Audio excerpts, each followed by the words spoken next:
Good morning.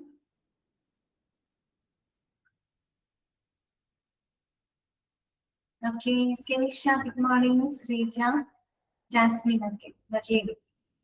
Kipapsia calling. Maria. Okay, Maria.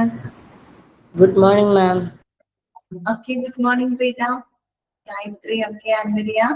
Morning, Saugarnika, okay, Femina. Good morning. Okay, Nisha. Femina, okay, Shamina. Okay, Miss Rita, Nisha, okay. Larko, good morning. Okay, Lavanya, Chilina.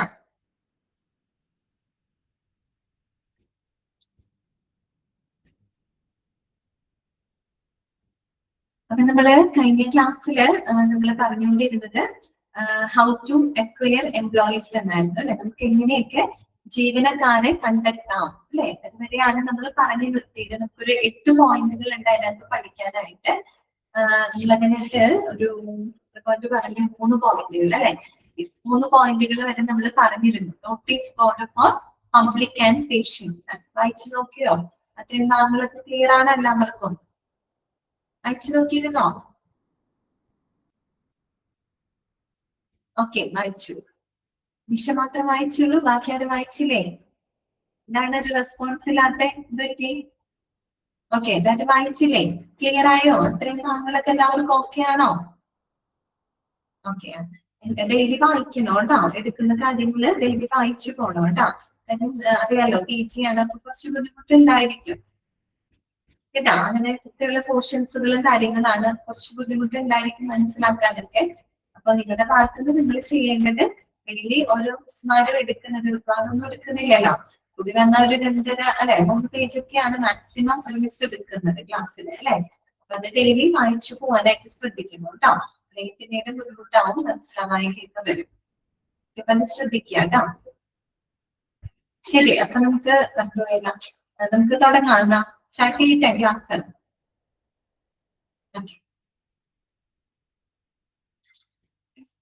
അപ്പൊ നമ്മള് എങ്ങനെയൊക്കെ നമുക്കൊരു സ്ഥാപനങ്ങളിലേക്ക് ജീവനക്കാരെ കണ്ടെത്താം അല്ലെ.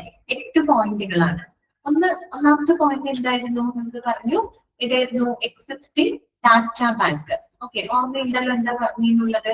Existing data bank അല്ലെ. That means നമുക്കിപ്പോ എന്തെങ്കിലും നമ്മളിപ്പോ ഒരു അഡ്വർടൈസ്മെന്റ് തന്നില്ലെങ്കിൽ കൂടിയും ചിലപ്പോൾ നമ്മൾ എന്ത് ചെയ്യാറുണ്ട്? നമ്മൾ സിവികള് അയക്കാറുണ്ട് അല്ലെ. സ്ഥാപനങ്ങളിലേക്ക് പോസ്റ്റലായിട്ടോ അല്ലെങ്കിൽ നമ്മൾ മെയിലായിട്ടൊക്കെ അയച്ചു കൊടുക്കാറുണ്ട്. അപ്പൊ അത്തരം സിവികള് നമ്മുടെ ഹ്യൂമൻ റിസോഴ്സ് ഡിപ്പാർട്ട്മെന്റ് എന്ത് ചെയ്ത് വെക്കും? അവര് സൂക്ഷിച്ചു വെക്കും. കാര്യം ഭാവിയിൽ എന്തെങ്കിലും വേക്കൻസികളൊക്കെ വരുവാണെങ്കിൽ അതിന് ഏറ്റവും അനുയോജ്യമായിട്ടുള്ളത് കണ്ടെത്താനായിട്ട് അവർക്ക് ആ ബയോഡാറ്റകൾ ഉപയോഗപ്പെടുത്താം അല്ലെ. അതാണ് എക്സിസ്റ്റിംഗ് ഡാറ്റ ബാങ്ക്. അതായത് കമ്പ്യൂട്ടർ ഡാറ്റാ ബേസിലും അതല്ലാതെ എന്താണ് ഹാർഡ് ഫയൽ, പേപ്പർ ഫയലുകളൊക്കെ ആയിട്ട് അവര് സൂക്ഷിച്ചു വെക്കും കേട്ടോ, ലഭിക്കുന്ന സിവികളൊക്കെ. ഓക്കെ, പിന്നെ നമ്മൾ പറഞ്ഞത് personal reference of management of staff ആണ്. ആ സ്ഥാപനത്തിലെ മാനേജ്മെന്റോ അല്ലെങ്കിൽ അവിടെ പ്രവർത്തിക്കുന്ന സ്റ്റാഫുകളോ അവര് ശുപാർശ ചെയ്തിട്ട് അല്ലെ, അവർ ചിലപ്പോൾ അവരുടെ റിലേറ്റീവ്സിനെയോ ഫ്രണ്ട്സിനെയോ അല്ലെ അവര് എന്ത് ചെയ്യാം? റെക്കമെൻഡ് ചെയ്യാം. അങ്ങനെ നമുക്ക് എന്താണ്? റെക്കമെൻഡേഷൻസിലൂടെ നമുക്ക് ധാരാളം ആളുകളെ കണ്ടെത്താനായിട്ട് സാധിക്കും. പിന്നെ അതിന്റെ ഒരു അഡ്വാൻറ്റേജ് ഞാൻ പറഞ്ഞു. എന്തായിരുന്നു അഡ്വാൻറ്റേജ് പറഞ്ഞത്? ഇപ്പൊ ഒരു മാനേജ്മെന്റ് അല്ലെങ്കിൽ ഒരു സ്റ്റാഫ് അവര് റെക്കമെൻഡ് ചെയ്യുന്ന വ്യക്തി എന്ന് പറയുന്നത് തീർച്ചയായിട്ടും അവർക്ക് ആപ്റ്റ് ആയിട്ടുള്ള വ്യക്തികളെ മാത്രമേ അവര് റെക്കമെൻഡ് ചെയ്യുള്ളൂ. കാര്യം എന്താണ്? അവര് ശുപാർശ ചെയ്യുന്ന വ്യക്തി ഈ ഒരു സ്ഥാപനത്തിൽ വന്ന് ഭാവിയിൽ എന്തെങ്കിലും അവരുടെ ഭാഗത്ത് നിന്ന് എന്തെങ്കിലും ഫ്രോഡോ അല്ലെ എന്തെങ്കിലും തട്ടിപ്പുകളോ കാര്യങ്ങളോ വന്നു കഴിഞ്ഞു കഴിഞ്ഞാല് അവരെ റെക്കമെൻഡ് ചെയ്ത വ്യക്തിയുടെ സൽപ്പേരിനെയാണ് അത് ബാധിക്കുക അല്ലെ. അപ്പൊ അതുകൊണ്ട് തന്നെ റെക്കമെൻഡ് ചെയ്യുന്ന ആളുകള് മിക്കവാറും ഉണ്ടായിരിക്കും അത്രയും ട്രസ്റ്റ് വർത്തി ആയിട്ടുള്ള ആളുകളെ മാത്രമായിരിക്കും മാനേജ്മെന്റ് അല്ലെങ്കിൽ സ്റ്റാഫുകൾ റെക്കമെൻഡ് ചെയ്യുന്നുണ്ടാവാം അല്ലെ. അത് നമ്മൾ ആ സ്ഥാപനത്തിന് കൊടുക്കുന്ന ഒരു ഉറപ്പും കൂടിയാണ് അല്ലെ. അപ്പൊ അതിനൊരു അഡ്വാൻറ്റേജ് അതിനുണ്ട് എന്നുള്ളത് മനസ്സിലാക്കി വെക്കാം കേട്ടോ. ഓക്കെ, മൂന്നാമത് നമ്മൾ പറഞ്ഞ് അവസാനിപ്പിച്ചത് നോട്ടീസ് ബോർഡാണ് അല്ലെ, for the public and patients. Okay, അപ്പൊ നമുക്കറിയാം നമ്മള് ഹോസ്പിറ്റലിന്റെ ഫ്രണ്ട് ഓഫീസില് അവിടെ എന്തുണ്ടായിരിക്കും?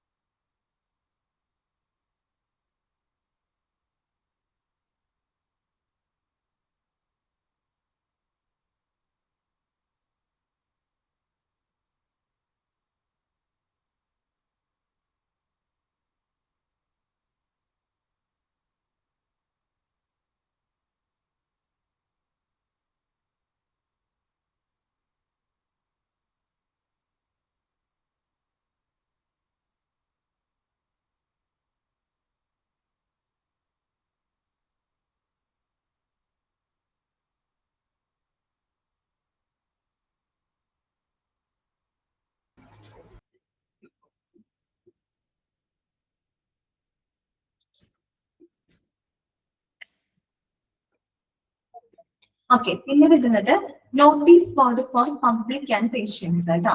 ഈ പറയുന്ന പബ്ലിക്കിനും പേഷ്യൻസിനായിട്ട് നമ്മൾ ഹോസ്പിറ്റലിന്റെ ഫ്രണ്ട് ഓഫീസിൽ നോട്ടീസ് ബോർഡ് വെക്കാറുണ്ട്. അപ്പൊ എന്തെങ്കിലും വേക്കൻസികളൊക്കെ വരികയാണെങ്കിൽ നമുക്ക് ആ നോട്ടീസ് ബോർഡിൽ ഡിസ്പ്ലേ ചെയ്യാം അല്ലെ. അങ്ങനെ ഡിസ്പ്ലേ ചെയ്യുമ്പോൾ ഒരു ഹോസ്പിറ്റൽ എന്ന് പറയുമ്പോൾ അവിടെ ഡെയിലി ഒരുപാട് ആളുകൾ വന്നു പോകുന്നുണ്ട് അല്ലെ. പേഷ്യൻസ് ആയിട്ടും അവരുടെ ബൈസ്റ്റാൻഡേഴ്സ് ആയിട്ടും മറ്റു വിസിറ്റേഴ്സ് ആയിട്ടും ധാരാളം ആളുകൾ ആ ഒരു ഹോസ്പിറ്റലില് ഡെയിലി വന്നു പോകുന്നുണ്ട്. അപ്പൊ അവരൊക്കെ എന്ത് ചെയ്യും, ഈ നോട്ടീസ് ബോർഡിൽ ശ്രദ്ധിക്കും അല്ലെ. അപ്പൊ ഇത്തരം വേക്കൻസികളൊക്കെ ഉണ്ടെങ്കിൽ നമുക്ക് നോട്ടീസ് ബോർഡിന് ഡിസ്പ്ലേ ചെയ്യുന്നത് വഴിയായിട്ടും ധാരാളം ആളുകളെ നമുക്ക് കണ്ടെത്താൻ പറ്റും അല്ലെ. ഇത് ഈ ഒരു വേക്കൻസി അറിയുമ്പോൾ ഇവരിലൂടെ ഒരുപാട് ആളുകളിലേക്ക് നമുക്ക് ആ വേക്കൻസികള് അറിയിക്കാൻ സാധിക്കും. അങ്ങനെയും ധാരാളം സിവികള് ഒത്തിരി ബയോഡാറ്റകള് നമുക്ക് സ്ഥാപനത്തിലൂടെ ലഭിക്കാറുണ്ട്. ഇതുവരെ നമ്മൾ പറഞ്ഞതാണ് കേട്ടോ. നാലാമത്തെ തൊട്ടാണ് നമുക്ക് നോക്കാനുള്ളത്. ഫോർത്ത് പോയിന്റ് എന്ന് പറഞ്ഞാൽ എന്താണ്? Through CCTV installed in all floors. ഇതാണ് through CCTV installed in all floors അല്ലെ. അതെ, നമ്മുടെ ഹോസ്പിറ്റലുകളുടെ എല്ലാ ഫ്ലോറുകളിലും നമ്മൾ ഇൻസ്റ്റാൾ ചെയ്തിട്ടുള്ള CCTVകളിൽ വഴിയായിട്ട് CCTVകളില് ത്രൂ ആയിട്ട് നമുക്ക് എന്ത് ചെയ്യാൻ പറ്റും? വാക്കൻസികള് അറിയിക്കാൻ പറ്റും. നമ്മളെ സംബന്ധിച്ച് എംപ്ലോയീസിനെ കണ്ടെത്തണമെങ്കിൽ മാക്സിമം ഇവിടെ വേക്കൻസി ഉണ്ടെന്നുള്ളത് വിവരം നമ്മൾ ആളുകളിലേക്ക് എത്തിക്കാന്നുള്ളതാണ് അല്ലെ. അപ്പൊ ആളുകളിലേക്ക് എത്തിക്കാൻ നമ്മൾ ഉപയോഗിക്കുന്ന മാർഗങ്ങളാണ് ഈ പറയുന്നത്. ഓക്കെ, അപ്പൊ എല്ലാ ഫ്ലോറുകളിലും എന്ത് ചെയ്തിട്ടുണ്ട്? CCTVകൾ ഇൻസ്റ്റാൾ ചെയ്തിട്ടുണ്ട് അല്ലെ. അപ്പൊ ഈ പറയുന്ന CCTV സ്ക്രീനുകൾ വഴിയായിട്ട് വാർത്താ ചാനലുകളും മറ്റും നമുക്ക് ടെലികാസ്റ്റ് ചെയ്യാൻ സാധിക്കും. നമ്മൾ ഹോസ്പിറ്റലിലൊക്കെ പോകുമ്പോൾ കണ്ടിട്ടില്ലേ, പ്രത്യേകിച്ച് റിസപ്ഷൻ ഏരിയയില് അല്ലെ, ഔട്ട് പേഷ്യന്റ് ഡിപ്പാർട്ട്മെന്റിലൊക്കെ ചെല്ലുമ്പോൾ നമുക്കറിയാം അവിടെ TVയും കാര്യങ്ങളൊക്കെ ഉണ്ടാവും അല്ലെ. അത് CCTV സ്ക്രീനുകൾ വഴിയായിട്ട് അവിടെ വാർത്താ ചാനലുകളൊക്കെ ടെലികാസ്റ്റ് ചെയ്യുന്നുണ്ട്. അപ്പൊ അതുവഴിയായിട്ട് നമുക്ക് എന്ത് ചെയ്യാൻ പറ്റും? വേക്കൻസികള് അറിയിക്കാനായിട്ട് സാധിക്കും. അതാണ് അവിടെ പറയുന്നത് കേട്ടോ. നോക്കാം, news channels are regularly shown through the remote CCTVs installed in the waiting area of the reception, doctors, OP counters and IP departments. ആണല്ലോ, നമ്മുടെ റിസപ്ഷന്റെ വെയിറ്റിംഗ് ഏരിയ, ഡോക്ടേഴ്സിന്റെ OP കൗണ്ടറുകള്, IP ഡിപ്പാർട്ട്മെന്റുകള് അല്ലെ, അവിടെയൊക്കെ നമ്മൾ ഇൻസ്റ്റാൾ ചെയ്തിട്ടുള്ള CCTV സ്ക്രീനുകൾ വഴിയായിട്ട് ഈ പറയുന്ന ന്യൂസ് ചാനൽസും മറ്റൊക്കെ ടെലികാസ്റ്റ് ചെയ്യുന്നത് നമ്മൾ കാണാറുണ്ട്. ഹോസ്പിറ്റലിലൊക്കെ പോകുന്ന ന്യൂസും മറ്റൊക്കെ നമ്മൾ TV-യിൽ കാണാറുണ്ട് അല്ലെ.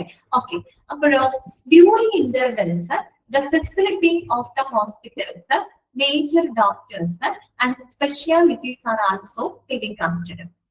ഇപ്പോ അതിന്റെ ഇടയ്ക്ക് നമുക്ക് ആ ഒരു ഹോസ്പിറ്റലുകളിലെ ഫെസിലിറ്റികൾ എന്തൊക്കെയാണ്, അവിടെ പ്രവർത്തിക്കുന്ന മേജർ ഡോക്ടേഴ്സ് അല്ലെ, അതേപോലെ സ്പെഷ്യാലിറ്റി ഡോക്ടേഴ്സുകൾ ആരൊക്കെയാണ്, അതുപോലെ എന്തൊക്കെ സ്പെഷ്യാലിറ്റികൾ അവിടെ പ്രവർത്തിക്കുന്നുണ്ട്, നമ്മുടെ ഹോസ്പിറ്റലിൽ എന്തൊക്കെ ഫെസിലിറ്റികളും എത്രത്തോളം സ്പെഷ്യാലിറ്റികളും മേജർ ഡോക്ടേഴ്സ് ഒക്കെ അവിടെ വർക്ക് ചെയ്യുന്നുണ്ട്, ഇങ്ങനെയുള്ള വിവരങ്ങളൊക്കെ നമുക്ക് എന്ത് ചെയ്യാൻ പറ്റും? അതിലൂടെ ടെലികാസ്റ്റ് ചെയ്യാനായിട്ട് സാധിക്കും അല്ലെ. കാരണം ആളുകൾക്ക് കാണാൻ വേണ്ടിയിട്ട്, അറിയാൻ വേണ്ടിയിട്ടാണ്. In between the vacancies of the hospitals can also be displayed so that the bystanders can either apply or recommend their relatives, friends and relatives അല്ലെ. അതിന്റെ ഇടയിലായിട്ട് നമ്മുടെ ഹോസ്പിറ്റലിൽ ഉണ്ടാകുന്ന വേക്കൻസികൾ നമുക്ക് എന്ത് ചെയ്യാൻ പറ്റും? അതുവഴി നമുക്ക് ഡിസ്പ്ലേ ചെയ്യാനായിട്ട് സാധിക്കും അല്ലെ. ഇതുപോലെ തന്നെ നമുക്ക് എന്ത് ചെയ്യാം? ഹോസ്പിറ്റലിലൊക്കെ എന്തെങ്കിലും വാക്കൻസികളൊക്കെ വരുമ്പോൾ ആ വാക്കൻസികൾ നമുക്ക് എന്ത് ചെയ്യാം? അതുവഴി നമുക്ക് ടെലികാസ്റ്റ് ചെയ്യാം അല്ലെ, ഡിസ്പ്ലേ ചെയ്യാനായിട്ട് പറ്റും. എന്നിട്ടുണ്ടാവും ഒരുപാട് ആളുകളിലേക്ക് അത് എത്തും അല്ലെ. അവിടെ വരുന്ന ആളുകളില് അവർക്കത് കാണാനും വേക്കൻസി ഉണ്ടെന്ന് അറിയാനും അതുവഴി അവർക്ക് നേരിട്ടോ അല്ലാതെയൊക്കെ അവരുടെ ഫ്രണ്ട്സിനോ അല്ലെങ്കിൽ അവരുടെ റിലേറ്റീവ്സിനോ ആർക്കെങ്കിലൊക്കെ അവർക്ക് എന്ത് ചെയ്യാൻ പറ്റും? റെക്കമെൻഡ് ചെയ്യാൻ സാധിക്കും. അപ്പൊ അതുവഴി നമുക്ക് എന്ത് ചെയ്യും? ധാരാളം ആളുകളെ കണ്ടെത്താനായിട്ട് സാധിക്കും. മനസ്സിലായല്ലോ? ഓക്കെ അല്ലേ? ക്ലിയർ അല്ലേ? പറയുന്ന കാര്യങ്ങളൊക്കെ നിങ്ങൾക്ക് ക്ലിയർ ആവുന്നില്ലേ? മനസ്സിലാവുന്നുണ്ടല്ലോ? ഓക്കെ, നെക്സ്റ്റ് വരുന്നതാണ് ത്രൂ പ്രൊഫഷണൽ കൺസൾട്ടൻസ് കേട്ടോ. പ്രൊഫഷണൽ കൺസൾട്ടന്റുകളുടെ വഴിയായിട്ട്, അതായത് നമ്മുടെ പ്രൊഫഷണൽ റിക്രൂട്ട്മെന്റ് ഏജൻസികളോ കൺസൾട്ടന്റുകളോ വഴി നമുക്ക് എന്ത് ചെയ്യാൻ പറ്റും? ആളുകളെ കണ്ടെത്താൻ പറ്റും. കഴിഞ്ഞ ക്ലാസ്സിൽ പറഞ്ഞു തോന്നുന്നു. ഇപ്പൊ നമ്മളിപ്പോ ജോലിയൊക്കെ അന്വേഷിക്കുന്ന സമയത്ത് ഈ പറയുന്ന കൺസൾട്ടൻസികളൊക്കെ ഉണ്ടാകും. കരിയർ കൺസൾട്ടൻസികള്, ജോബ് കൺസൾട്ടൻസികൾ ഒക്കെ പ്രവർത്തിക്കുന്നുണ്ട്. അപ്പൊ അവിടെ നമ്മള് ഒരു നിശ്ചിത എമൗണ്ട് കൊടുത്തിട്ട് നമ്മൾക്ക് അവിടെ രജിസ്റ്റർ ചെയ്തിടാം. ഈ എമൗണ്ട് ഒന്നും വരില്ല, 10, 200, 300 ഓരോ ഏജൻസികളും വ്യത്യാസം ഉണ്ടാവും കേട്ടോ. അപ്പൊ ആ ഒരു എമൗണ്ട് നമ്മൾ കൊടുത്തിട്ട് നമുക്ക് അവിടെ രജിസ്റ്റർ ചെയ്തിടാം. അപ്പൊ രജിസ്റ്റർ ചെയ്തിട്ടിട്ട് നമുക്ക് നമ്മുടെ ക്വാളിഫിക്കേഷനും കാര്യങ്ങളും എക്സ്പീരിയൻസ് ഒക്കെ അവിടെ കൊടുത്തിടുകയാണെങ്കിൽ അവർക്ക് ഒരുപാട് ഈ പറയുന്ന കമ്പനികളും കാര്യങ്ങളൊക്കെ ആയിട്ട് അവർക്ക് കണക്ഷനും കാര്യങ്ങളുണ്ട്. അപ്പൊ നമ്മളുടെ യോഗ്യതയ്ക്ക് അനുയോജ്യമായിട്ടുള്ള ജോബ് വാക്കൻസികളൊക്കെ വരുമ്പോൾ അവരെ നമ്മൾ അറിയിക്കും. അപ്പൊ അറിയിക്കുമ്പോൾ അതിനൊരു കണ്ടീഷനൊക്കെ ഉണ്ട്. നമുക്ക് ജോലി കിട്ടുമ്പോൾ ആദ്യത്തെ സാലറി ഫുൾ ആയിട്ടാണോ എന്ന് അറിയില്ല. ചിലവരുടെ സാലറി ഫുൾ ആയിട്ട് അല്ലെങ്കിൽ സാലറിയുടെ ഇത്ര പെർസെന്റേജ് അവർക്ക് കമ്മീഷനായിട്ട് കൊടുത്താൽ മതി. അങ്ങനെയൊക്കെ നിങ്ങൾ കേട്ടിട്ടുണ്ടാവും അല്ലെ? നമ്മൾ പൊതുവെ നമ്മൾ നേരിട്ട് ഒരു ജോലി അന്വേഷിക്കും ചിലപ്പോൾ കിട്ടിയെന്ന് വരില്ല. അപ്പൊ നമ്മൾ ഇങ്ങനെയുള്ള കൺസൾട്ടൻസികളുടെ എന്താണ് ഇത് പറഞ്ഞാൽ 50 ഓക്കെ ഇത്ര പെർസെന്റേജ് വെച്ചിട്ട് അപ്പൊ നമുക്ക് കൺസൾട്ടൻസികൾ വഴിയായിട്ട് നമുക്ക് അവിടെ രജിസ്റ്റർ ചെയ്യാനുള്ള ഒരുപാട് പോസിബിലിറ്റീസ് ഉണ്ട് അല്ലെ? ഓക്കെ, അപ്പൊ അതൊക്കെയാണ് ഇവിടെ പറയുന്നത്. അപ്പൊ ഇങ്ങനെയുള്ള പ്രൊഫഷണൽ എന്താ പറയാ കൺസൾട്ടൻസികൾ അല്ലെ, ഏജൻസികൾ വഴിയായിട്ട് കൺസൾട്ടന്റുകൾ വഴിയായിട്ട് നമുക്ക് ധാരാളം ആളുകളെ കണ്ടെത്താനായിട്ട് സാധിക്കും. ഓക്കെ, അപ്പൊ അതാണ് ഇവിടെ പറഞ്ഞിരിക്കുന്നത്. അത്രയേ ഉള്ളൂ. More collection of CVs can be done through professional consultants who are through in the HR industry. If we feel that the CVs collected from existing data banks through management and staff references, patient references are not enough to cater to the interview requirements, professional consultants can be engaged to do in biodata of job aspirants. നമ്മൾ സാധാരണ എപ്പോഴാ professional കൺസൾട്ടൻസുകളുടെ സഹായം തേടുന്ന എപ്പോഴാണെന്ന് അറിയാമോ? ഇപ്പൊ നമ്മൾ മുൻപ് കുറച്ച് മാർഗങ്ങളൊക്കെ പറഞ്ഞു. എക്സിസ്റ്റിംഗ് ഡാറ്റ ബാങ്ക് ഉണ്ട്, അതുപോലെ തന്നെ മാനേജ്മെന്റ് റെഫറൻസിലൂടെ അതൊക്കെ നമുക്ക് CV-കൾ ലഭിക്കാറുണ്ട്. ധാരാളം ബയോഡാറ്റകൾ നമുക്ക് ലഭിക്കും. പക്ഷേ അത്തരം ബയോഡാറ്റകള് നമുക്ക് നമുക്ക് വേണ്ടത്ര ബയോഡാറ്റകൾ ലഭ്യമല്ലാത്ത സാഹചര്യങ്ങളിലാണ് നമ്മൾ എന്ത് ചെയ്യാം, ഈ പറയുന്ന പ്രൊഫഷണൽ കൺസൾട്ടൻസുകളുടെ സഹായം നമ്മൾ തേടുന്നത്. എന്ന് പറഞ്ഞു കഴിഞ്ഞാൽ നമുക്കിപ്പോ ഒരു CV വരാന്ന് പറയുമ്പോൾ ഒരുപാട് ബയോഡാറ്റകൾ നമുക്ക് വരും അല്ലെ? ഒത്തിരി ക്വാളിഫിക്കേഷൻ, പല പല ക്വാളിഫിക്കേഷൻസ്, പല എക്സ്പീരിയൻസ് ഒക്കെ ആയിട്ടുള്ള ഇഷ്ടംപോലെ ബയോഡാറ്റകളും ഫ്രഷേഴ്സിന്റെ ഒക്കെ നമുക്ക് കിട്ടും അല്ലെ? പക്ഷെ നമ്മളെ സംബന്ധിച്ച് നമ്മുടെ സ്ഥാപനത്തിൽ വന്നിട്ടുള്ള വേക്കൻസിക്ക് ആപ്റ്റ് ആയിട്ടുള്ള ആളുകൾ നമുക്ക് വേണം അല്ലെ? എല്ലാത്തിലും ആപ്റ്റ് ആവണമെന്നില്ലല്ലോ. നമ്മളുടെ ആ ഒരു സ്ഥാപനത്തിൽ വന്നിട്ടുള്ള വേക്കൻസികൾക്ക് അനുയോജ്യമായിട്ടുള്ള ക്വാളിഫിക്കേഷൻ, എക്സ്പീരിയൻസ് ഉള്ള ആളുകളെയാണ് നമുക്ക് വേണ്ടത്. ഒരുപക്ഷെ നമുക്ക് ഇത്തരം മാർഗങ്ങളിലൂടെ നമുക്ക് അനുയോജ്യമായിട്ടുള്ള CV-കൾ ലഭിക്കാത്ത സാഹചര്യങ്ങളിൽ നമുക്ക് എന്ത് ചെയ്യാം, ഇങ്ങനെയുള്ള പ്രൊഫഷണൽ കൺസൾട്ടൻസുകളുടെ സഹായം നമുക്ക് തേടാവുന്നതാണ് കേട്ടോ. അപ്പൊ അതുവഴി നമുക്ക് ധാരാളം CV-കൾ എന്ത് ചെയ്യാൻ പറ്റും, ശേഖരിക്കാനായിട്ട് സാധിക്കും. CV മീൻസ് ബയോഡാറ്റയാണ് കേട്ടോ, കരിക്കുലം റൈറ്റിംഗ് എന്നാണ് പറയാ കേട്ടോ. ഓക്കെ, ബയോഡാറ്റകൾ നമുക്ക് ശേഖരിക്കാനായിട്ട് സാധിക്കും. അപ്പൊ അങ്ങനെ നമുക്ക് എംപ്ലോയീസിനെ കണ്ടെത്താം. ഓക്കെ, അതാണ് 5ാമത്തെ പോയിന്റ്. ക്ലിയർ? അടുത്തത് കേട്ടോ, 6ാമത്തെ പോയിന്റ് എന്താണ്? വാക്കിംഗ് കാൻഡിഡേറ്റ്സ് ആണ് അല്ലെ? വാക്കിംഗ് കാൻഡിഡേറ്റ് എന്ന് പറയുന്നത് എന്താണ്? നമ്മൾ ഈ ജോലി അന്വേഷിച്ച് നേരിട്ടെത്തുന്ന ആൾക്കാരില്ലേ, ജോലി നേരിട്ട് അന്വേഷിച്ച് വരുന്നതിനെയാണ് നമ്മൾ അവിടെ ഉദ്ദേശിക്കുന്നത്. വാക്കിംഗ് ഇന്റർവ്യൂ, വാക്കിംഗ് കാൻഡിഡേറ്റ് എന്നൊക്കെ നിങ്ങൾ കേട്ടിട്ടുണ്ടാവും അല്ലെ? ചിലപ്പോഴൊക്കെ നമ്മൾ മുൻകൂട്ടി വിവരങ്ങൾ അറിയിക്കാതെ തന്നെ പല ആളുകളും നമ്മളെ CV-കളായിട്ട് സമീപിക്കാറുണ്ട് അല്ലെ? അത് തന്നെയാണ് എന്ത് വാക്കിംഗ് കാൻഡിഡേറ്റ് അഥവാ വാക്കിംഗ് ഇന്റർവ്യൂ എന്നൊക്കെ നമ്മൾ ഉദ്ദേശിക്കുന്നത്. ഓക്കെ, അപ്പൊ നോക്കിയേ, പ്രത്യേകിച്ച് നിങ്ങൾക്ക് അറിയാൻ പറ്റും, നമ്മള് ന്യൂസ് പേപ്പറിലൊക്കെ കണ്ടില്ലേ ജോബ് ഫെസ്റ്റുകള്, ജോബ് ഫെയറുകളൊക്കെ കണ്ടക്ട് ചെയ്യാറുണ്ട് അല്ലെ? അപ്പൊ അതെന്ന് പറയുമ്പോൾ നമുക്കറിയാം ഇന്ന സ്ഥലത്ത് ഇങ്ങനെ തൊഴിൽമേള നടത്തുന്ന ജോബ് ഫെസ്റ്റ്, ജോബ് ഫെയർ ഉണ്ടെന്ന് പറഞ്ഞ് നമ്മൾ പരസ്യം കാണാറുണ്ട് അല്ലെ? അപ്പൊ അത് അവിടെ എന്ന് പറയുമ്പോൾ നമുക്ക് ആർക്ക് വേണമെങ്കിലും പോവാം. മീൻസ് ഒരു 10th യോഗ്യത ഉള്ളവരെ തൊട്ട് എത്ര ക്വാളിഫിക്കേഷൻ ഉള്ള ആളുകൾക്ക് വരെ അതിൽ പങ്കെടുക്കാം അല്ലെ? അപ്പൊ നമ്മളവിടെ പോകുന്ന സമയത്ത് ഇങ്ങനെ ഒത്തിരി ആളുകൾ ഉണ്ടായിരിക്കും. ഒരുപാട് എന്താ പറയാ കോർപ്പറേറ്റ് കമ്പനികളും ഇൻഡസ്ട്രികളൊക്കെ ഈ ജോബ് ഫെസ്റ്റിനും ഫെയറിനൊക്കെ വരും. അപ്പൊ നമുക്ക് ആർക്ക് വേണമെങ്കിലും അവിടെ പോവാം, നമുക്ക് ആ ഫെയറിൽ പങ്കെടുക്കാം. നമുക്ക് അനുയോജ്യമായിട്ടുള്ള കമ്പനികളെ നമുക്ക് തന്നെ സെലക്ട് ചെയ്യാം, നമുക്ക് അവരുടെ ഇന്റർവ്യൂ അറ്റൻഡ് ചെയ്യാം. അതുവഴിയൊക്കെ നമുക്ക് ജോലികളും മറ്റും കിട്ടാറുണ്ട് അല്ലെ? ഓക്കെ, അപ്പൊ അതിനെ ഉദ്ദേശിക്കുന്നത് വാക്കിംഗ് കാൻഡിഡേറ്റ്. ഓക്കെ, അപ്പൊ നോക്കാം, unlike factories in the industrial areas, IT companies advertise their labor vacancies on the front page, are more aggressive in nature and make the regular visit to the hospitals when they search for a job or changing job.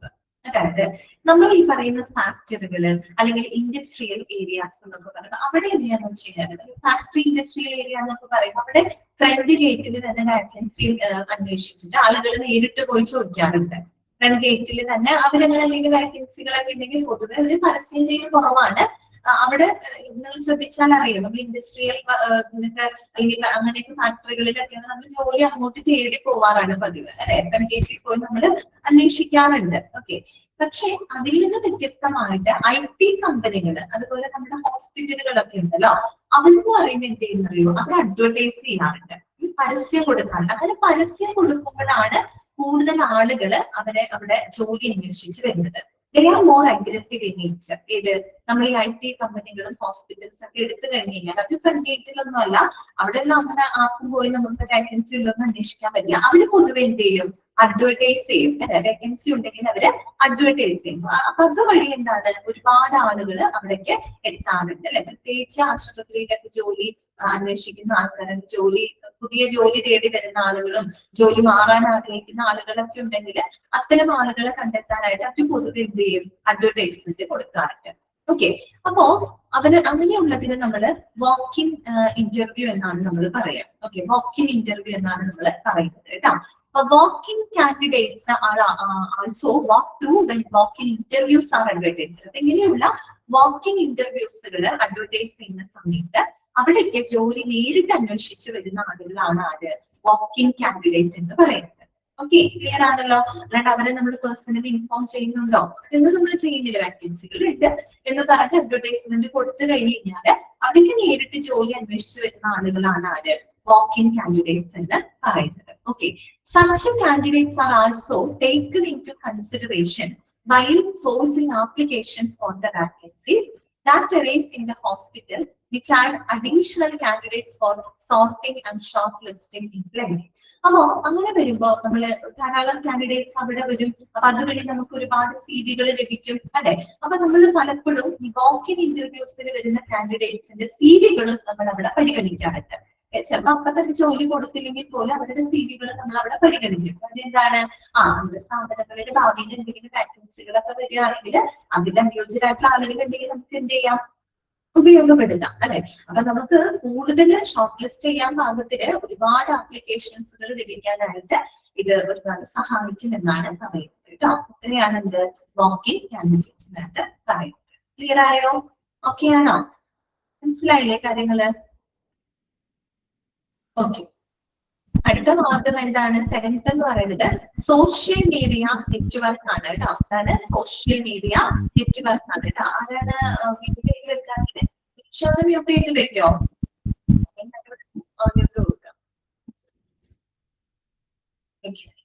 അപ്പൊ നോക്കുക, എന്താണ് പറയുന്നത്, social media network കേട്ടോ. ഇന്നത്തെ കാലത്ത് ഏറ്റവും എന്താ പറയാ റെലവെന്റ് ആയിട്ടുള്ള ഒരു പ്ലാറ്റ്ഫോം ആണ് അല്ലെ. സോഷ്യൽ മീഡിയ പ്ലാറ്റ്ഫോമുകൾ വഴിയായിട്ട് നമുക്ക് ധാരാളം എന്താ പറയാ വേക്കൻസികൾ ഉണ്ടെങ്കിൽ നമുക്കത് അറിയിക്കാൻ ഒത്തിരി ആളുകളെ നമുക്ക് കിട്ടാറുണ്ട് അല്ലെ. ഇന്നത്തെ കാലത്ത് ഏറ്റവും നല്ലൊരു മാർഗമാണ് ഇത് സോഷ്യൽ മീഡിയ നെറ്റ്വർക്ക് എന്ന് പറയുന്നത് കേട്ടോ. അപ്പൊ അതിന്റെ കുറച്ച് കാര്യങ്ങൾ നമ്മൾ മനസ്സിലാക്കേണ്ട കാര്യങ്ങളാണ് നമ്മൾ കൊടുത്തിരിക്കുന്നത്. നോക്കുക, social media network is the aggressive research of professionals and has resulted in internet advertising, Facebook, WhatsApp, Twitter and LinkedIn. അല്ലെ. ഓക്കെ, ഇതൊക്കെ നമുക്കറിയാം, നമ്മളെല്ലാവരും ഉപയോഗിക്കുന്നതാണ് അല്ലെ. ഇന്നത്തെ കാലത്ത് ഏറ്റവും നമുക്ക് ജീവനക്കാരെ അല്ലെങ്കിൽ ആളുകളെയൊക്കെ കണ്ടെത്തുന്നതിന് ഏറ്റവും നല്ല അഗ്രസീവ് ആയിട്ടുള്ള നല്ലൊരു പ്ലാറ്റ്ഫോം ആണ് എന്ത് സോഷ്യൽ മീഡിയ നെറ്റ്വർക്ക് എന്ന് പറയുന്നത് അല്ലെ. പ്രത്യേകിച്ച് ഫേസ്ബുക്ക്, വാട്സപ്പ്, ട്വിറ്റർ പറഞ്ഞിട്ടില്ല, ലിങ്ക്ഡിൻ അല്ലെ, ഇതൊക്കെ ഇൻസ്റ്റഗ്രാം, ഇങ്ങനെയൊക്കെയുള്ള സോഷ്യൽ മീഡിയ നെറ്റ്വർക്കുകൾ വഴി നമുക്ക് ധാരാളം ആളുകളെ കണ്ടെത്താനായിട്ട് സാധിക്കും അല്ലെ. അപ്പൊ നോക്കുക, though most industries and business establishments utilise the new generation media. ഇതൊക്കെ ന്യൂ ജനറേഷൻ മീഡിയാസ് ആണ് അല്ലെ. സോഷ്യൽ മീഡിയ നെറ്റ്വർക്ക് എന്ന് പറഞ്ഞാൽ ഇന്നത്തെ കാലഘട്ടത്തിലുള്ളതാണ് അല്ലെ. ന്യൂ ജനറേഷൻ മീഡിയാസ് ആണ് അല്ലെ. Of soft marketing through social media networks. അപ്പൊ മിക്കവാറും ഒട്ടുമിക്ക ഇൻഡസ്ട്രികളായി കഴിഞ്ഞാലും ബിസിനസ് എസ്റ്റാബ്ലിഷ്മെന്റ്സുകളായി കഴിഞ്ഞാലും ഇങ്ങനെയുള്ള സോഷ്യൽ മീഡിയ നെറ്റ്വർക്കുകൾ അവർ ധാരാളമായിട്ട് ഉപയോഗിക്കുന്നുണ്ട് അല്ലെ. അവരുടെ മാർക്കറ്റിങ്ങിനും മറ്റുമായിട്ടൊക്കെ അവർ എന്ത് ഉപയോഗിക്കുന്നുണ്ട്, സോഷ്യൽ മീഡിയ നെറ്റ്വർക്കുകൾ ഉപയോഗിക്കുന്നുണ്ട്. നമ്മളായാലും ഫേസ്ബുക്ക്, ഇൻസ്റ്റാഗ്രാം ഒക്കെ നോക്കി ഇഷ്ടംപോലെ നമ്മൾ കാണാറുണ്ട് അല്ലെ. പക്ഷേ അതിൽ നിന്നും വ്യത്യസ്തമായിട്ട് നമ്മൾ ഹോസ്പിറ്റലിന്റെ കാര്യമാണ് പറയുന്നത്. അപ്പോൾ ഒരു കാര്യം കാര്യം ശ്രദ്ധിക്കാം, A professional hospital does not engage in such publicity as this may hinder the brand image of the hospital. പക്ഷേ ഹോസ്പിറ്റലുകള് അതിൽ നിന്നും വ്യത്യസ്തമായിട്ട് അവരൊരിക്കലും മാർക്കറ്റിങ്ങിന് വേണ്ടിയിട്ട് എന്തുപയോഗിക്കാറില്ല? സോഷ്യൽ മീഡിയ നെറ്റ്വർക്കുകൾ ഉപയോഗിക്കാറില്ല. ഒട്ടും ഉപയോഗിക്കില്ല എന്നല്ല പറയുന്നത്, പൊതുവെ ഉപയോഗിക്കാറില്ല എന്നാണ് പറയുന്നത്. നമ്മൾ എപ്പോഴെങ്കിലും കണ്ടിട്ടുണ്ടോ ഫേസ്ബുക്ക്, വാട്സപ്പ്, അല്ലെങ്കിൽ നമ്മള് എന്താ പറയാ ഇൻസ്റ്റഗ്രാമൊക്കെ ഇപ്പൊ ഹോസ്പിറ്റലിലെ വേക്കൻസികളൊന്നും നമ്മൾ അങ്ങനെ അധികം കണ്ടിട്ടുണ്ടാവില്ല അല്ലെ? മറ്റുള്ളവർക്ക് കണ്ടിട്ടുണ്ടാവും. അപ്പൊ തന്നെയാണ് അവർ പറയുന്നത്. പൊതുവെ ഹോസ്പിറ്റലുകള് ഇത്തരത്തിലുള്ള അവരുടെ മാർക്കറ്റിങ്ങിന് വേണ്ടിയിട്ട് ഇൻഡസ്ട്രീസ് ബിസിനസ് എസ്റ്റാബ്ലിഷ്മെന്റ്സ് ഒക്കെ യൂസ് ചെയ്യുന്നുണ്ട്. ബട്ട് ഹോസ്പിറ്റലുകൾ ഇത്തരത്തിലുള്ള സോഷ്യൽ മീഡിയ നെറ്റ്വർക്കുകൾ അവരുടെ മാർക്കറ്റിങ്ങിന് വേണ്ടിയിട്ട് അധികം അവർ ഉപയോഗിക്കാറില്ല. എന്തുകൊണ്ട്? എന്താണ് അതിന്റെ റീസൺ എന്താണെന്നറിയോ? അത് പലപ്പോഴും ഹോസ്പിറ്റലിന്റെ ബ്രാൻഡ് ഇമേജിനെ ദോഷകരമായിട്ട് ബാധിക്കാറുണ്ട്. ഇപ്പൊ നമുക്ക് തന്നെ അറിയാം, നമ്മൾ ഉപയോഗിക്കുന്ന സോഷ്യൽ മീഡിയ പ്ലാറ്റ്ഫോംസ് എന്ന് പറയുന്നത് അതിൽ ജെന്യുവൻ ആയിട്ടുള്ള കാര്യങ്ങൾ വരാറുണ്ട്, ഫേക്ക് ആയിട്ടുള്ള കാര്യങ്ങൾ വരാറുണ്ട്. അപ്പൊ നമുക്കിപ്പോ ഒരു പ്രോഡക്റ്റ് ഒക്കെ ആണെങ്കിൽ ഓക്കെ, നമുക്ക് കുഴപ്പമില്ല. ഇങ്ങനെയുള്ള സോഷ്യൽ മീഡിയ പ്ലാറ്റ്ഫോംസ് ഒക്കെ വഴി നമുക്ക് മാർക്കറ്റ് ചെയ്യാം. പ്രോഡക്റ്റ് ഒക്കെ ആണെങ്കിൽ കുഴപ്പമില്ല. പക്ഷെ ഹോസ്പിറ്റൽ എന്ന് പറയുമ്പോൾ അതൊരു എന്താ പറയുക, ഒരു സർവീസ് കൊടുക്കുന്നതാണ്, ഒരു ജനസേവന കേന്ദ്രമാണ് അല്ലെ? ഈ പറയുന്ന പബ്ലിക്കിന് സർവീസ് കൊടുക്കുന്ന ഒരു ഓർഗനൈസേഷൻ ആണ്. അപ്പൊ അങ്ങനെയുള്ള ഹോസ്പിറ്റലുകള് നമ്മളിങ്ങനെ അമിതമായിട്ട് സോഷ്യൽ മീഡിയ പ്ലാറ്റ്ഫോംസ് ഒക്കെ ഉപയോഗിച്ച് മാർക്കറ്റിംഗ് ചെയ്യുമ്പോൾ നമുക്ക് ഒരു കച്ചവട സ്ഥാപനമാണ് എന്നുള്ളൊരു ഫീലിംഗ് ആയിരിക്കും നമുക്ക് വരാം. ശരിയല്ലേ? നമുക്കതൊരു ഒരു സർവീസ് മൈൻഡഡ് ആയിട്ടുള്ള ഒരു ഓർഗനൈസേഷനിലുള്ള ഒരു പിക്ചർ ആവില്ല നമ്മുടെ ഉള്ളിൽ. നമുക്ക് എന്താ തോന്നുക, ഒരു കച്ചവട സ്ഥാപനം എന്നുള്ളൊരു മൈൻഡിലോട്ട് വരും. സ്വാഭാവികമായിട്ടും അത് ഹോസ്പിറ്റലിന്റെ ആ ഒരു പ്രൊഫഷണാലിസത്തിന് അല്ലെങ്കിൽ അവരുടെ ബ്രാൻഡ് ഇമേജിനെ എന്തായാലും അത് ദോഷകരമായിട്ട് ബാധിക്കും. അപ്പൊ ആ ഒരു കാരണം കൊണ്ട് ഒരു കാരണവശാലും ഹോസ്പിറ്റലുകൾ പൊതുവെ മാർക്കറ്റിങ്ങിന് വേണ്ടിയിട്ട് ഇങ്ങനെയുള്ള സോഷ്യൽ മീഡിയ നെറ്റ്വർക്കുകൾ അവർ ഉപയോഗിക്കാറില്ല. ഓക്കെ, പിന്നെ എന്ത് ചെയ്യുമ്പോ അവരുടെ മാർക്കറ്റിങ്ങിന് വേണ്ടിയിട്ട് പിന്നെ എന്താ നമുക്ക് ചെയ്യാൻ സാധിക്കാം? അതാണ് അവിടുത്തെ പറയുന്നത്. However, in marketing research and inquiry generation, the marketing team found an easy way for generating the national and international inquiries through the internet through search engine marketing and search engine optimization. അതൊന്ന് underline ചെയ്ത് വെച്ച് നിങ്ങള് search engine marketing, okay, SEM എന്ന് പറയും കേട്ടോ. Search engine marketing underline ചെയ്യുക. And search engine optimisation അഥവാ SEO എന്നും മാർക്ക് ചെയ്ത് വെക്കുക കേട്ടോ. അപ്പോ ഇത്തരത്തിലുള്ള ഹോസ്പിറ്റലുകള് അവരുടെ മാർക്കറ്റിങ്ങിന് വേണ്ടിയിട്ട് അവരുടെ മാർക്കറ്റിംഗ് ടീം എന്ത് കണ്ടെത്തില്ല, അതിന് വേണ്ടി വേറെ മാർഗങ്ങൾ കണ്ടെത്തിയിട്ടുണ്ട്. അവർ കണ്ടെത്തിയിട്ടുള്ള മാർഗങ്ങൾ എന്തൊക്കെയാണ്? ഒന്ന് നമ്മുടെ സെർച്ച് എഞ്ചിൻ മാർക്കറ്റിംഗ് ആണ് അല്ലെ? പ്രത്യേകിച്ച് നാഷണൽ ഇന്റർനാഷണൽ എൻക്വയറീസ് ഒക്കെ നമുക്ക് ലഭിക്കാനായിട്ട്, വിവരങ്ങള് ലഭിക്കാനും അറിയിക്കാനായിട്ട് അവരുപയോഗിക്കുന്നത് സെർച്ച് എഞ്ചിൻ മാർക്കറ്റിംഗും സെർച്ച് എഞ്ചിൻ ഒപ്റ്റിമൈസേഷൻ ആണ്. അപ്പൊ നിങ്ങൾക്ക് അടുത്ത സംശയം, എന്താണ് ഈ സെർച്ച് എഞ്ചിൻ മാർക്കറ്റിംഗ് അല്ലെങ്കിൽ എന്താണ് ഈ സെർച്ച് എഞ്ചിൻ ഒപ്റ്റിമൈസേഷൻ അല്ലെ? ഓക്കെ, അതിൽ തന്നെ ഫുൾ ഫോം പഠിക്കാം. SEM search engine marketing, SEO search engine optimisation. Okay, നമ്മൾ പൊതുവെ എന്തെങ്കിലും കാര്യങ്ങളൊക്കെ ഉണ്ടാകുമ്പോൾ കൂടുതൽ നമ്മൾ ഗൂഗിളിലൊക്കെ സെർച്ച് ചെയ്യാറുണ്ട് അല്ലെ? ഗൂഗിളിൽ സെർച്ച് ചെയ്യുന്ന ആൾക്കാരാണ്. അപ്പൊ ഈ സെർച്ച് എഞ്ചിൻ മാർക്കറ്റിംഗ് എന്ന് പറഞ്ഞാൽ എന്താ അറിയോ? നമ്മൾ പണം കൊടുത്തിട്ട് പരസ്യം നൽകുന്ന രീതിയാണ് എന്ത്? സെർച്ച് എഞ്ചിൻ മാർക്കറ്റിംഗ് എന്ന് പറയുന്നത്. അത്രയേ ഉള്ളൂ. പണം കൊടുത്തിട്ട് പരസ്യം നൽകുന്ന, ആഡ് കൊടുക്കും നമ്മൾ. അത് നമ്മൾ പൈസ മുടക്കി ആഡ് കൊടുക്കും. ഓക്കെ, അതായത് പണം നൽകി പരസ്യം കൊടുക്കുന്ന രീതിയാണ് സെർച്ച് എഞ്ചിൻ മാർക്കറ്റിംഗ് എന്ന് നമ്മൾ പറയുന്നത്. ഓക്കെ, അപ്പൊ നമ്മൾ എത്രത്തോളം പൈസ അതിന് വേണ്ടി മാർക്കറ്റിങ്ങിന് വേണ്ടി അത്യാവശ്യം നല്ലൊരു എന്താ പറയാ എമൗണ്ട് ഇറക്കി കഴിഞ്ഞ് കഴിഞ്ഞാൽ നല്ല നല്ല ആഡുകളൊക്കെ നമുക്ക് കൊടുക്കാം. ആഡുകൾ വഴി ധാരാളം എന്ത് ചെയ്യാണ്? സെർച്ച് എഞ്ചിൻ മാർക്കറ്റിംഗ് വഴി നമുക്ക് ഒരുപാട് ആളുകളിലേക്ക് നമുക്ക് വിവരങ്ങൾ എത്തിക്കാനായിട്ട് സാധിക്കും. അത്രയേ ഉള്ളൂ search engine marketing. Okay, search engine optimisation എന്ന് പറഞ്ഞാൽ എന്താണെന്ന് അറിയാമോ? അതായത് നമ്മള് ഹോസ്പിറ്റൽ വെബ്സൈറ്റുകളൊക്കെ ഗൂഗിളിൽ തിരയുമ്പോൾ അത് മുൻനിരയിൽ വരാൻ സഹായിക്കുന്ന ഒരു സാങ്കേതിക വിദ്യയാണ് സെർച്ച് എഞ്ചിൻ ഒപ്റ്റിമൈസേഷൻ എന്ന് പറയുന്നത്. ഇപ്പൊ നമ്മൾ എന്തെങ്കിലും കാര്യം നമ്മളൊരു ഹോസ്പിറ്റലിന്റെ നമ്മൾ സെർച്ച് ചെയ്യാൻ വിചാരിക്കും, ഗൂഗിളിൽ ടൈപ്പ് ചെയ്ത് സെർച്ച് കൊടുക്കുമ്പോൾ ഒരുപാട് വെബ്സൈറ്റുകൾ വരും അല്ലെ? ഒത്തിരിയേറെ വെബ്സൈറ്റ്. പൊതുവെ നമ്മൾ എന്താ ചെയ്യാം? നമ്മൾ ആദ്യത്തെ രണ്ടാമതൊക്കെ നിൽക്കുന്ന ആ സൈറ്റുകളൊക്കെയാണ് നമ്മൾ ക്ലിക്ക് ചെയ്ത് നോക്കുക. ഫസ്റ്റിൽ നിൽക്കുന്ന സൈറ്റുകൾ അല്ലെ? എന്ന് വെച്ചാൽ കൂടുതൽ വിസിബിലിറ്റി കൊടുക്കുക എന്നുള്ളതാണ്. നമ്മൾ താഴോട്ട് നോക്കി ഒരുപാട് ഉണ്ടാവും. പക്ഷെ പൊതുവെ നമ്മൾ ഗൂഗിളിൽ സെർച്ച് ചെയ്യുമ്പോൾ നമ്മൾ ആ തുടക്കം, ഫസ്റ്റ്, സെക്കൻഡ്, തേർഡ് പൊസിഷനിലൊക്കെ കാണുന്ന സൈറ്റുകളായിരിക്കും. നമുക്ക് ഏറ്റവും വിസിബിൾ ആയിട്ടുള്ള സൈറ്റുകളിലാണ് നമ്മൾ പൊതുവെ ക്ലിക്ക് ചെയ്യാറുള്ളത്. ശരിക്കും അങ്ങനെയല്ലേ? അപ്പൊ അത് തന്നെയാണ് നമ്മൾ ഹോസ്പിറ്റൽ വെബ്സൈറ്റുകള് നമ്മൾ ഗൂഗിളിൽ തിരയുന്ന സമയത്ത് അത് മുൻനിരയിൽ വരാനായിട്ട് സഹായിക്കുന്ന ഒരു സാങ്കേതിക വിദ്യയാണ്. അപ്പൊ നമ്മളൊരു ഹോസ്പിറ്റൽ അന്വേഷിക്കുന്ന നമ്മുടെ ഹോസ്പിറ്റലിന്റെ വെബ്സൈറ്റ് ആ ഫസ്റ്റിൽ കയറി വരണം. ആരെങ്കിലും ഇപ്പൊ ഏതെങ്കിലും ഒരു വ്യക്തി ഏതെങ്കിലും ഒരു സ്പെഷ്യാലിറ്റി സെർച്ച് ചെയ്യുകയാണെന്ന് ഇരിക്കില്ല. ഓക്കെ, ഇപ്പൊ ഗൈനക്കോളജി വിഭാഗം എന്തെങ്കിലും സെർച്ച് ചെയ്യാണ്, അവർക്ക് എന്തെങ്കിലും സെർച്ച് ചെയ്യുന്ന സമയത്ത് ആ ഗൈനക്കോളജി വിഭാഗമുള്ള ഹോസ്പിറ്റലുകളുടെ വെബ്സൈറ്റുകൾ അവരെടുത്ത് കാണിക്കും. അപ്പൊ നമ്മുടെ ഹോസ്പിറ്റലിന്റെ വെബ്സൈറ്റ് തുടക്കം വരുന്ന രീതിയിൽ കൊടുക്കുകയാണെങ്കിൽ നമുക്ക് കുറെ കൂടെ വിസിബിലിറ്റി കിട്ടും, അല്ലെ? ശരിയല്ലേ? അപ്പൊ അതിനെയാണ് ഉദ്ദേശിക്കുന്നത് കേട്ടോ. ഗൂഗിളിൽ തിരഞ്ഞെടുപ്പോഴും മുൻനിരയിൽ വരാൻ സഹായിക്കുന്ന ഒരു എന്താ പറയാ സാങ്കേതിക വിദ്യയാണ് സെർച്ച് എഞ്ചിൻ ഒപ്റ്റിമൈസേഷൻ എന്ന് പറയുന്നത്. ഈ രീതിയിലാണ് എന്ത് ചെയ്യുന്നത്, മാർക്കറ്റ് ചെയ്യുന്നത്. ഹോസ്പിറ്റലിന്റെ കേസാണ് ഈ പറയുന്നത് കേട്ടോ. അല്ലാതെ എന്തുകൊണ്ടാണ് നമ്മൾ സോഷ്യൽ മീഡിയ നെറ്റ്വർക്ക് ഉപയോഗിക്കാത്തത് എന്ന് ചോദിച്ചാൽ because it will hit the brand image of that organisation. Okay, അത് ആ ഒരു ഹോസ്പിറ്റലിന്റെ ബ്രാൻഡ് ഇമേജിനെ ദോഷകരമായിട്ട് ബാധിക്കും എന്നുള്ളത് കൊണ്ടാണ് നമ്മൾ അവരുടെ മാർക്കറ്റിംഗ് അതിൽ ഉപയോഗിക്കുന്നത് സെർച്ച് എഞ്ചിൻ മാർക്കറ്റിംഗും സെർച്ച് എഞ്ചിൻ ഓപ്റ്റിമൈസേഷനും ആണ്. ഓക്കെ, ക്ലിയർ ആയോ? ഇത്രയും കാര്യങ്ങൾ മനസ്സിലായോ? ഓക്കെ ആണോ എല്ലാവർക്കും? ക്ലിയർ അല്ലേ? ഓക്കെ, ഇനി എട്ടാമത്തെ കേട്ടോ, നമ്മുടെ ലാസ്റ്റത്തെ പോയിന്റ് ആണ് ഓൺലൈൻ ജോബ് സൈറ്റ്സ്. എല്ലാവർക്കും അറിയാലോ, നമ്മളൊക്കെ ജോബ് സൈറ്റുകളൊക്കെ ഉപയോഗിക്കുന്ന ആൾക്കാരായിരിക്കും അല്ലെ? ഓൺലൈൻ ജോബ് സൈറ്റുകൾ അല്ലെ? ഓൺലൈൻ ജോബ് സൈറ്റുകൾ വഴിയായിട്ട് നമുക്ക് ധാരാളം ആളുകളെ കണ്ടെത്താനായിട്ട് സാധിക്കും. ഓക്കെ, നോക്കുക. The HRD in some cases source the candidates through online job sites. Online job സൈറ്റ്സിന് കുറച്ച് എക്സാമ്പിൾ അവിടെ കൊടുത്തിട്ടുണ്ട്. നിങ്ങൾക്ക് എല്ലാവർക്കും അറിയാവുന്നതാണ്, എങ്കിലും നിങ്ങളൊന്ന് അണ്ടർലൈൻ ചെയ്ത് പോയിക്കോളൂ കേട്ടോ. ചിലപ്പോൾ ഓൺലൈൻ ജോബ് സൈറ്റുകൾക്ക് എക്സാമ്പിൾ ഒക്കെ ചോദിക്കാൻ നിങ്ങൾക്ക് ഇത് പറയാം. ഓക്കെ, ഏതൊക്കെയാണ്? ഹെഡ് കോൺജസ്, ഇൻഡീഡ്, ഷൈൻ, Naukri.com ഒക്കെ കേട്ടിട്ടുണ്ടാവും അല്ലെ? And various other online portals which involve only little time and effort. അപ്പൊ ഇത്തരം ഓൺലൈൻ ജോബ് സൈറ്റുകൾ ധാരാളം ഉണ്ട്. ഇൻഡീഡും അതുപോലെ എന്താ പറയുക Naukri.com ഷൈനൊക്കെ ഇഷ്ടം പോലെ ഓൺലൈൻ ജോബ് സൈറ്റുകളാണ്. അല്ലാണ്ട് പ്രാദേശികമായിട്ടുള്ള ജോബ് സൈറ്റുകളൊക്കെ ഉണ്ട്.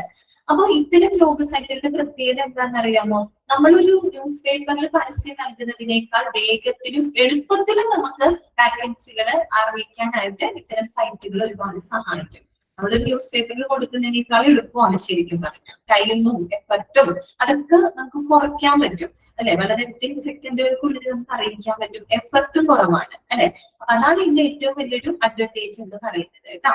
The vacancies are posted in the above sites and the results have been proved on the higher side.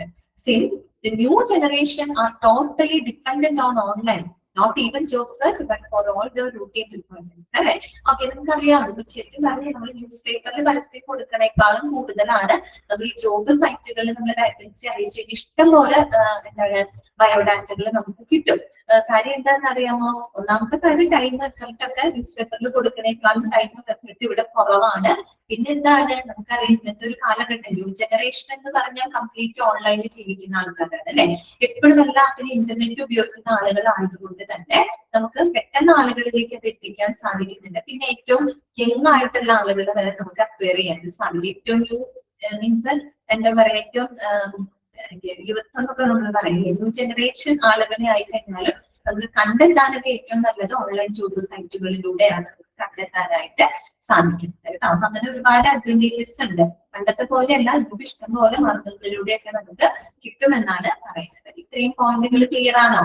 ഇത്രയും പോയിന്റുകളാണ് നമ്മൾ രണ്ടാമത്തെ പഠിച്ചത്. അപ്പൊ ഇതൊക്കെയാണ് എക്സിസ്റ്റിംഗ് ഡാറ്റ ബാങ്ക്, അതുപോലെ personal recommendations, management of staff, notice for public and patients, through CCTV installed in all floors, through professional consultants, working candidate, social media network, and finally online job sites. Okay. ഇന്ന് ഒന്ന് just വായിച്ചു നോക്കി, ഇന്ന് എടുത്തത് വായിച്ചു നോക്കി, എന്നിട്ട് നമുക്ക് അടുത്തത് പറയാം കേട്ടോ. നിങ്ങളൊന്ന് വായിച്ചിട്ടുണ്ട്. ഓക്കെ, എന്നിട്ട് അടുത്തത് പറയാം.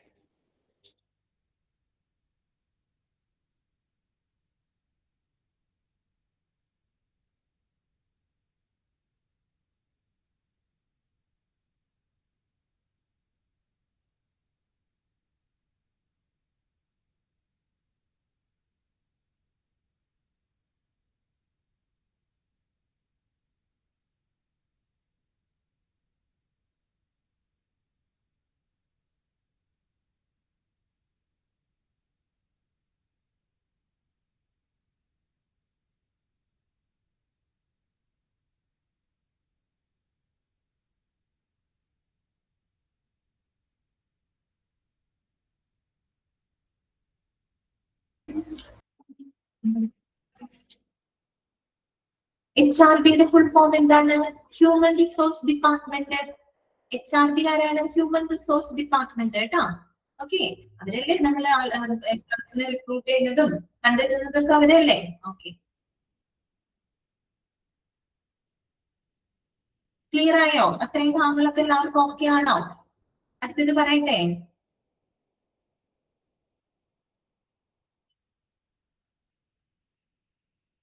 H21, 22 ബാച്ചസിനൊക്കെ ഫോളോ ചെയ്ത് പോകാൻ പറ്റുന്നില്ല. എന്തെങ്കിലും ബുദ്ധിമുട്ടുകൾ തോന്നുന്നുണ്ടോ നിങ്ങൾക്ക്? ഓക്കെ ആണോ? ഓക്കെ, എന്തെങ്കിലും ഉണ്ടെങ്കിൽ പറയാം കേട്ടോ. സജഷൻസോ അങ്ങനെ എന്തെങ്കിലും ഉണ്ടെങ്കിൽ പറയാം. കാര്യം എന്താന്ന് വെച്ചാൽ ഞാൻ നമുക്ക് പുതിയതാണ്, അതുകൊണ്ടാണ്. ബാക്കിയുള്ള മിസ്മാരെ ഓൾമോസ്റ്റ് നിങ്ങൾക്ക് പരിചയമുണ്ട്. H20കാർക്ക് അറിയാന്നെ, പക്ഷെ 21, 22കാർക്കാണ് എന്നെ പരിചയം ഇല്ലാത്തത്. അപ്പൊ മേ ബി നിങ്ങൾക്ക് ടീച്ചിങ് സ്റ്റൈല് വല്ല ബുദ്ധിമുട്ടോ അങ്ങനെ എന്തെങ്കിലുമൊക്കെ ഉണ്ടെങ്കിൽ പറയാം കേട്ടോ. ഓക്കെ, അപ്പൊ നോക്കുക. നെക്സ്റ്റ് വരുന്നത് അഡ്വർടൈസ്മെന്റ്സ് ആണ് കേട്ടോ. ഓക്കെ, അഡ്വർടൈസ്മെന്റ്സ് പരസ്യങ്ങൾ എന്താണെന്ന് നിങ്ങൾക്ക് അറിയാലോ. അപ്പൊ നോക്കാം. In audio, visual and print media, the biodata is compiled from different sources mentioned in detail from 1 to 9 അല്ല 1 to 8 ആണ് കേട്ടോ. That may be inadequate compared to the vacancies that may exist. അഡ്വർടൈസ്മെന്റിനെ പറ്റി ഞാൻ പ്രത്യേകിച്ച് ഒന്നും പറഞ്ഞു തരേണ്ട കാര്യമില്ല. കാര്യം എന്താണ്?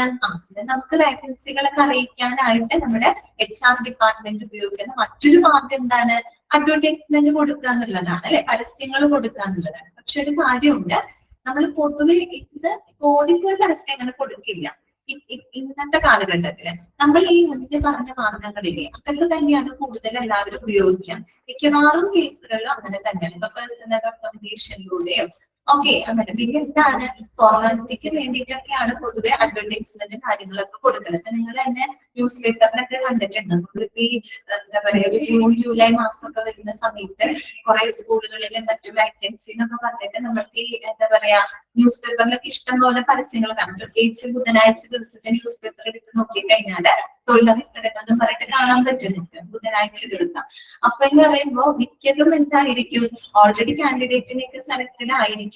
ഇതിനൊരു ഒഫീഷ്യൽ, പ്രത്യേകിച്ച് ഗവൺമെന്റ് വാക്കൻസികളൊക്കെ വരുമ്പോ അവര് പൊതുവെ ആളുകളെ കണ്ടെത്തിയിട്ടുണ്ടാവും. പക്ഷെ എന്താണ്, ഒരു ഒഫീഷ്യൽ പർപ്പസിന്റെ ഭാഗമായിട്ട് മാത്രം അഡ്വർടൈസ്മെന്റ് ഒക്കെ കൊടുക്കാനായിരിക്കും, അങ്ങനെയായിരിക്കും. ഓക്കെ, അപ്പൊ ഇപ്പൊ പറയുന്ന കാര്യം എന്താ എന്ന് വെച്ചാൽ എല്ലാം അങ്ങനെയാണെന്നല്ല ഞാൻ പറഞ്ഞത് കേട്ടോ. അപ്പൊ നമ്മൾ മുന്നേ പറഞ്ഞിട്ടില്ല മാർഗങ്ങളിലൂടെയൊക്കെ നമ്മൾ കൂടുതൽ ആളുകളെ കണ്ടെത്താൻ ശ്രമിക്കും. പക്ഷെ എന്നിട്ട് നമുക്ക് അതിൽ നിന്ന് നമുക്ക് ആപ്റ്റ് ആയിട്ടുള്ള അപേക്ഷകളൊക്കെ ലഭിക്കാത്ത പക്ഷമാണ് നമ്മൾ പൊതുവെ എന്ത് കൊടുക്കുക? അഡ്വർടൈസ്മെന്റ് കൊടുക്കുക കേട്ടോ. പക്ഷെ അഡ്വർടൈസ്മെന്റ് എന്ന് പറയുന്നത് നല്ലൊരു മാർഗമാണ്. പ്രത്യേകിച്ച് audio, visual and print media, radios വഴി അഡ്വർടൈസ്മെന്റ് കൊടുക്കാം, അല്ലെ? വിഷ്വൽ, TV, അല്ലെ? ഇന്റർനെറ്റ് വഴി നമുക്ക് കൊടുക്കാം. പ്രിന്റ് മീഡിയ, പത്രങ്ങള്, മാസികകള്, അല്ലെ? ഇത് വഴിയായിട്ടൊക്കെ നമുക്ക് എന്ത് ചെയ്യാൻ പറ്റും? വാക്കൻസികളെ അറിയിക്കാനായിട്ട് സാധിക്കും. ഓക്കെ, ഇപ്പൊ ഒരു എക്സാമ്പിൾ ഇവിടെ പറയുന്നുണ്ട്. ഇവർ പറയുന്നു from 1.1 to 8 may be inadequate compared to vacancies that may exist. അതായത് നമുക്ക് ഈ പറയുന്ന മുന്നേ പറഞ്ഞ മാർഗങ്ങളിലൂടെ ലഭിക്കുന്ന സീറ്റുകള് അപര്യാപ്തമാവുന്ന സാഹചര്യത്തില്, അല്ലെങ്കിൽ നമുക്കത് വേണ്ടത്ര നമ്മൾ നേരത്തെ പറഞ്ഞ പോലെ നമ്മളുടെ പോസ്റ്റിന് അനുയോജ്യരായിട്ടുള്ള ആളുകളെ നമുക്ക് കണ്ടെത്തണം. എന്നാലേ കാര്യമുള്ളൂ. അങ്ങനെ കിട്ടാത്ത സാഹചര്യമൊക്കെ വരുമ്പോഴാണ് നമ്മൾ എന്ത് കൊടുക്കുന്നത്? അഡ്വർടൈസ്മെന്റ് കൊടുക്കുന്നത്. ഓക്കെ, അപ്പൊ ഒരു എക്സാമ്പിളും കൂടെ അവിടെ പറയുന്നുണ്ട്.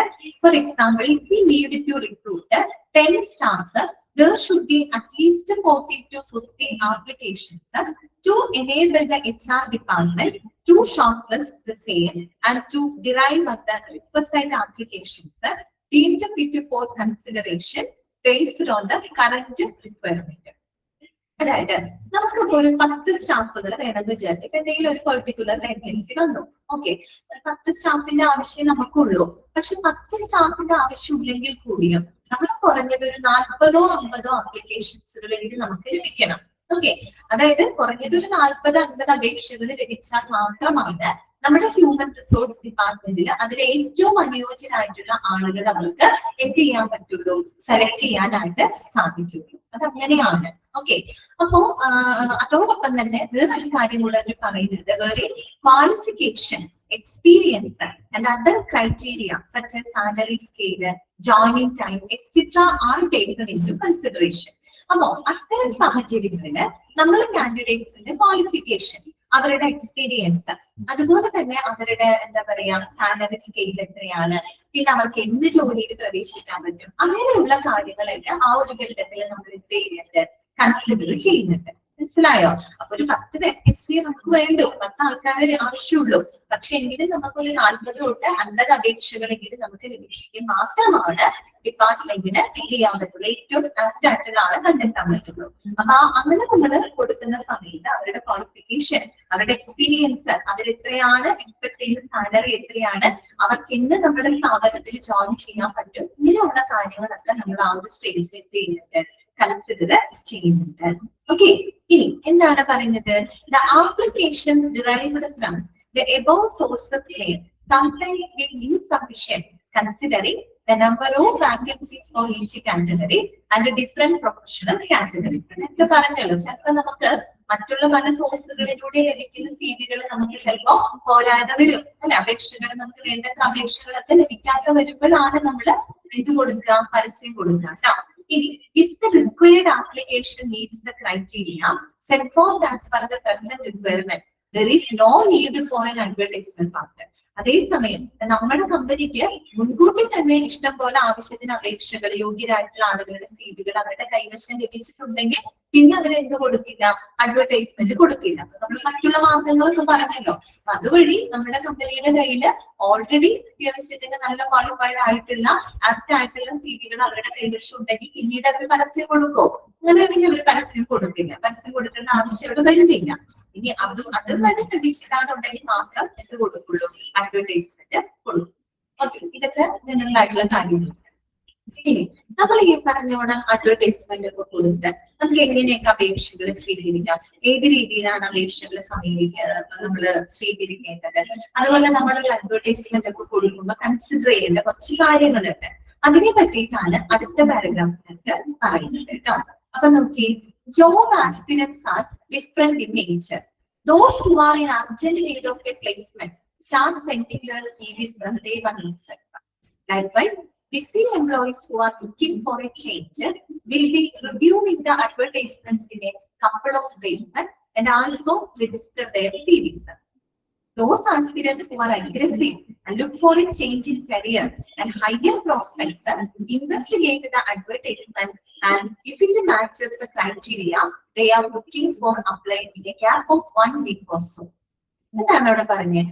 അതായത് നമ്മളൊരു പരസ്യം ചെയ്യുന്ന സമയത്ത്, ഒരു അഡ്വർടൈസ്മെന്റ് ഒക്കെ കൊടുക്കുന്ന സമയത്ത് നമ്മൾ പല വിധത്തിലുള്ള ജോബ് ആസ്പിരൻസിനെ നമ്മൾ കൺസിഡർ ചെയ്യണം അല്ലെ. അതെ, ജോബ് ആസ്പിരൻസ് എന്ന് പറയുമ്പോൾ പല നേച്ചറിലുള്ള ആളുകളാണ്. പല നേച്ചർ എന്ന് പറഞ്ഞാൽ അവിടെ ഉദ്ദേശിക്കുന്നത് എന്താണ്?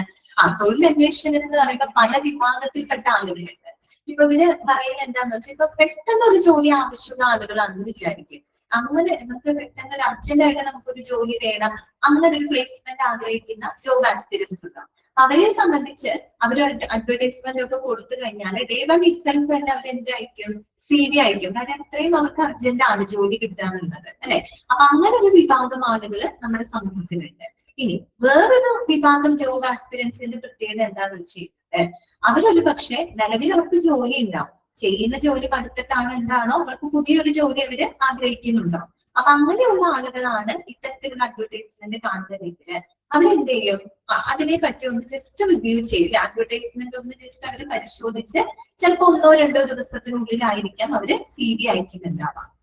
ഓക്കെ, ഇനി അത് ഒരു വിഭാഗം ജോബ് ആസ്പിരൻസ്. ഇനി വേറൊരു വിഭാഗം ജോബ് ആസ്പിരൻസിന്റെ പ്രത്യേകത എന്താണെന്ന് അറിയോ?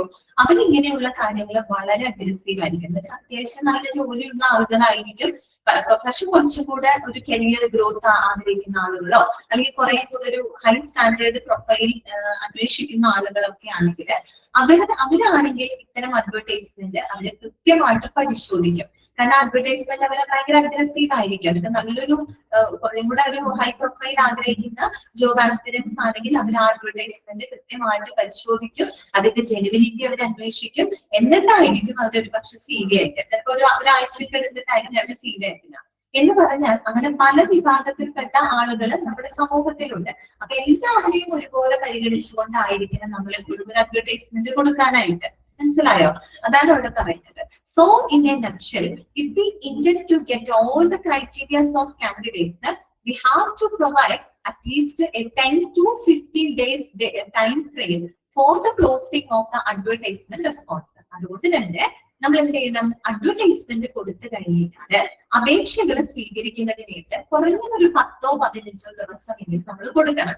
നമ്മൾ കണ്ടിട്ടുണ്ടാവും അഡ്വർടൈസ്മെന്റ് ഒക്കെ കാണുമ്പോൾ അതിൽ അടിയിൽ എഴുതിയിട്ടുണ്ടാവും അല്ലെ, അപ്ലൈ വിത്തിൻ 20 days അല്ലെങ്കിൽ അപ്ലൈ വിത്തിൻ 1 week എന്നൊക്കെ പറഞ്ഞു കൊടുത്തിട്ടുണ്ടായിരുന്നു പൊതുവെ അല്ലെ. അതായത് നമ്മൾ ഈ പറയുന്ന എല്ലാവരും പരിഗണിച്ചുകൊണ്ട് അപേക്ഷകൾ സ്വീകരിക്കാനായിട്ട് ഒരു 10-15 ദിവസങ്ങൾ അവർ കൊടുക്കാറുണ്ട്. അപ്പോഴാണ് നമുക്ക് എല്ലാ വിഭാഗത്തിലുള്ള ജോബ് ആസ്പിരൻസിന്റെ സിവികൾ നമുക്ക് കളക്ട് ചെയ്യാനായിട്ട് സാധിക്കുള്ളൂ. ഓക്കെ, അത്രയാണ് അവിടെ പറയുന്നത് കേട്ടോ. Now it is our turn.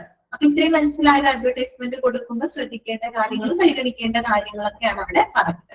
ഇനി നമുക്കറിയാം ഇങ്ങനെയൊക്കെ നമുക്ക് ഒരുപാട് ബയോഡാറ്റകൾ കിട്ടും. ബയോഡാറ്റകൾ നമ്മുടെ കൈവശം കിട്ടിക്കഴിഞ്ഞാൽ വാട്ട്സ് നെക്സ്റ്റ്, എന്താണ് നമ്മൾ ചെയ്യേണ്ടത്, അതാണ് അവിടെ. Okay, now it is our turn to review the applications received from the various sources mentioned above, including advertisement. അപ്പൊ അങ്ങനെ അഡ്വർടൈസ്മെന്റ്സ് ഉൾപ്പെടെ നമ്മൾ പറഞ്ഞ എല്ലാ മാർഗങ്ങളിലൂടെയും നമുക്ക് ലഭിക്കുന്ന അപേക്ഷകള് നമ്മുടെ സ്ഥാപനത്തിന് നമ്മുടെ HR ഡിപ്പാർട്ട്മെന്റിന്റെ കൈവശം ലഭിച്ചു കഴിഞ്ഞിട്ടുണ്ട്. ഇനി എന്തായിരിക്കും അടുത്ത സ്റ്റെപ്പ് അവർ ചെയ്യുന്നുണ്ടാവാം? എന്തായിരിക്കും ചെയ്യുന്നുണ്ടാവാം? നിങ്ങൾ നോക്കിച്ചു നോക്കിയേ, എന്തായിരിക്കും അവർ ചെയ്യുന്നുണ്ടാവാം? ഓക്കെ, അങ്ങനെ വിവരങ്ങൾ അവർ ശേഖരിക്കും. ശേഖരിച്ചു കഴിഞ്ഞാൽ എന്ത് ചെയ്യും? സോർട്ട് ചെയ്യും അല്ലെ. അവരെന്ത് ചെയ്യും? ഇത് സോർട്ട് ചെയ്യും അല്ലെ. അത് തരംതിരിക്കും. ഓരോ ഡെസ്റ്റിനേഷൻ അനുസരിച്ച് അവരെന്ത് ചെയ്യും? അത് കറക്റ്റ് ആയിട്ട് സോർട്ട് ചെയ്ത് വെക്കും. അതാണ് അവിടെ പറയുന്നത് കേട്ടോ.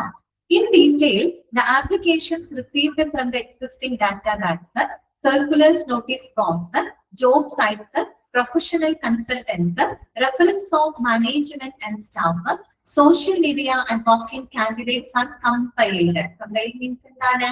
സമാഹരിക്കും അല്ലെ. എല്ലാ സോഴ്സുകളിൽ നിന്ന് നമുക്ക് ലഭിക്കുന്ന എല്ലാ സിവികളും അവർ എന്ത് ചെയ്യുന്നു? കളക്ട് ചെയ്യുന്നു. ഓക്കെ, ഇനി അടുത്തതൊരു ഇമ്പോർട്ടന്റ് പോയിന്റ് ആണ്, അത് അണ്ടർലൈൻ ചെയ്തിരിക്കണം കേട്ടോ.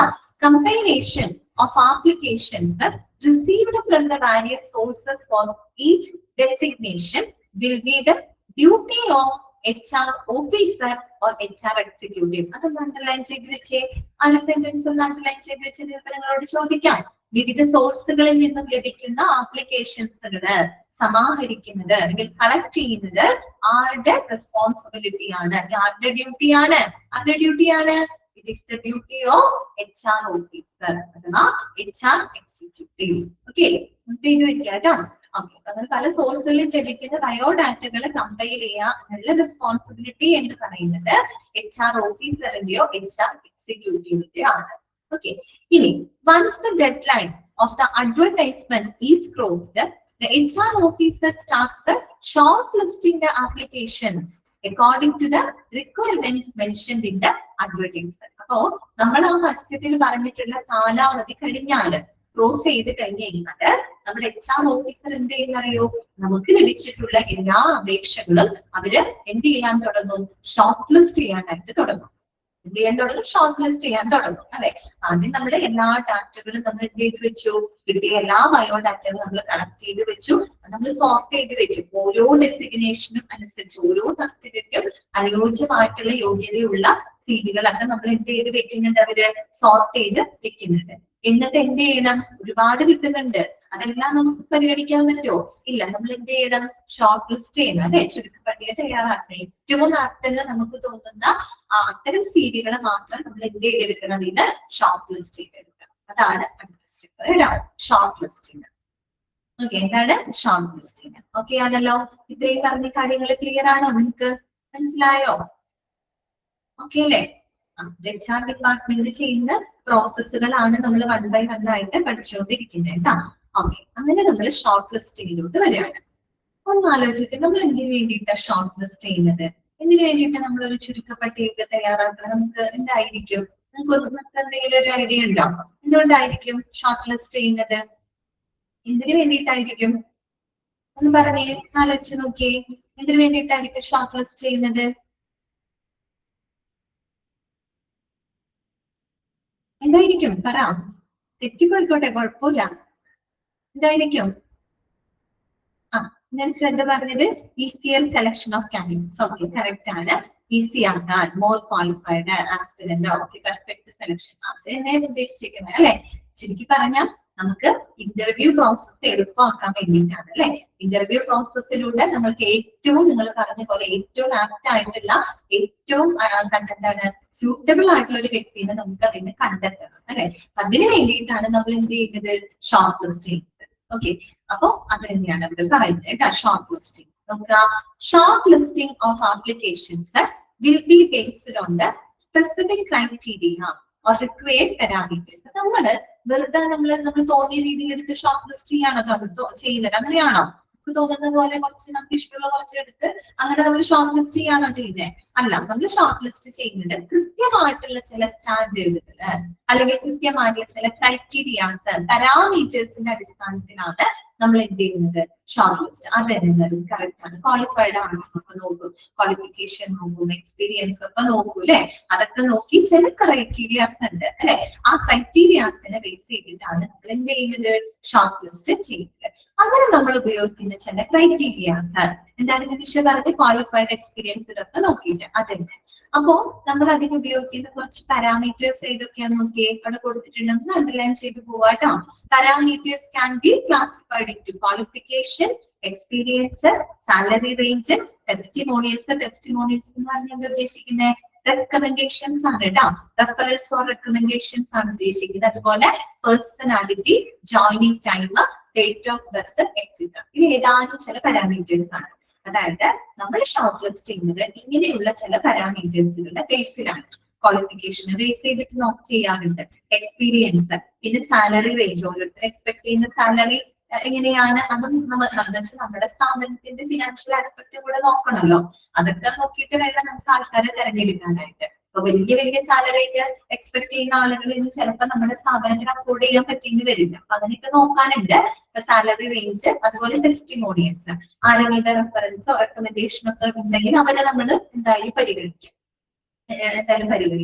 പിന്നെ ഓരോരുത്തരുടെ പേഴ്സണാലിറ്റി അല്ലെ, അവരുടെ ഒരു വ്യക്തിത്വം, പിന്നെ അതായത് ഓരോ ഡെസ്റ്റിനേഷൻ അനുസരിച്ചുള്ള അവരുടെ ഒരു പേഴ്സണാലിറ്റി, പിന്നെ ജോയിനിങ് ടൈം ആണ്, അവർക്ക് എത്രത്തോളം പെട്ടെന്ന് നമ്മുടെ സ്ഥാപനത്തിൽ അവർക്ക് ജോയിൻ ചെയ്യാൻ പറ്റും, പിന്നെ date of birth, that means അവരുടെ ഏജ് ഏജ് നമ്മൾ കൺസിഡർ ചെയ്യുന്നുണ്ട് അല്ലെ.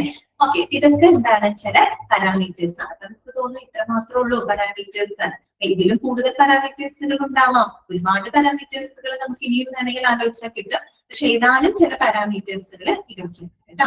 ഓക്കെ, ഇതിനെ ബേസ് ചെയ്തിട്ടാണ് നമ്മൾ എന്ത് ചെയ്യുന്നത്, ഷോർട്ട് ലിസ്റ്റ് ചെയ്യുന്നത്. ഇനി we can fix as many parameters so that only highly shortlisted and perfect candidates are called for a personal interview to make the process simpler and cleaner. Underline ചെയ്ത് പോവുക കേട്ടോ. അപ്പൊ നമുക്ക് വേണമെങ്കിൽ ഇതിൽ കൂടുതൽ പാരാമീറ്റേഴ്സുകളൊക്കെ കൺസിഡർ ചെയ്യാം കേട്ടോ.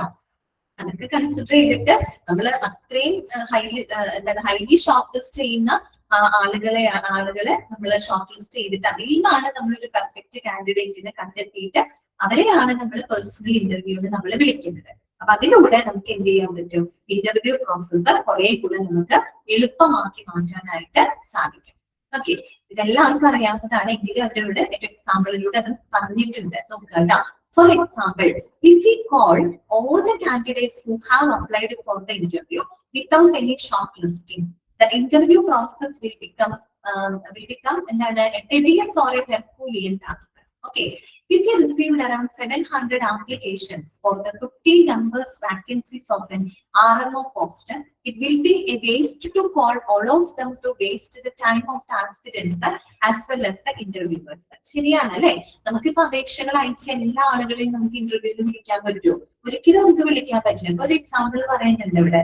അതായത് നമ്മൾ ഒരു ഹോസ്പിറ്റലിൽ ഒരു RMO പോസ്റ്റ് വന്നു, റെസിഡന്റ് മെഡിക്കൽ ഓഫീസർ കേട്ടോ. അതിന്റെ ഒരു 15 വേക്കൻസി ഉള്ളൂ. ആ 15 വേക്കൻസികളിലേക്ക് നമുക്ക് ലഭിച്ച അപേക്ഷകൾ എത്രയാണെന്നറിയോ? 700 അപേക്ഷകൾ ലഭിച്ചത്. നമുക്ക് ആകെ എത്ര പേര് മതി?